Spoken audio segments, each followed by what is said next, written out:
അയ്യപ്പ സംഗമം തടയണമെന്നാവശ്യപ്പെട്ട ഹർജിക്കാർക്ക് തിരിച്ചടി. സംഗമത്തിന് സുപ്രീംകോടതി അനുമതി നൽകി. ഹൈക്കോടതി ഉത്തരവിൽ ഇടപെടാനില്ലെന്നും സുപ്രീംകോടതി. ഒരു ദിവസത്തെ സംഗമം വിവാദമാക്കേണ്ടതില്ലെന്നും ജസ്റ്റിസ് PS നരസിംഹ അധ്യക്ഷനായ ബെഞ്ച് വ്യക്തമാക്കുകയായിരുന്നു. അബ്ദുൾ റഷീദ് തയ്യാറാക്കിയ റിപ്പോർട്ടിലേക്ക്.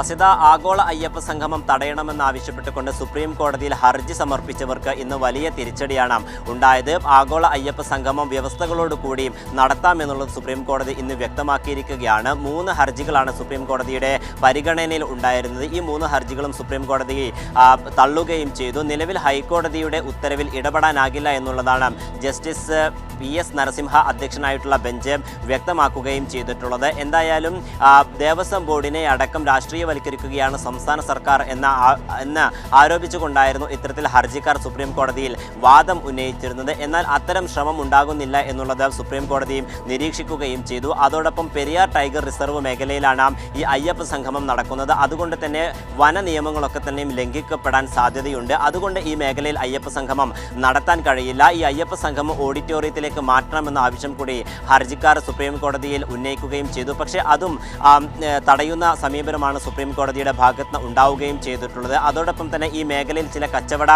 സ്ഥാപനങ്ങൾക്കായിട്ടുള്ള നിർമ്മിതികൾ നടക്കുന്നുണ്ട്. ഇത് പമ്പ നദിയിലടക്കം വലിയ മലിനീകരണത്തിന് കാരണമാകുമെന്ന് കൂടി സുപ്രീം കോടതിയിൽ ഹർജിക്കാർ വാദിക്കുകയും ചെയ്തു. പക്ഷേ ഒരു ദിവസത്തിന് വേണ്ടി മാത്രം ഇത്തരത്തിലുള്ള ഈ സംഗമം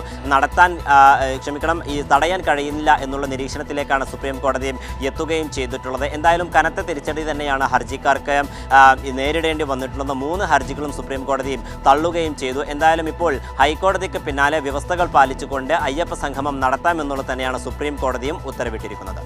ശരി, അബ്ദുൾ റഷീദാണ് വിവരങ്ങൾ നൽകിയത്.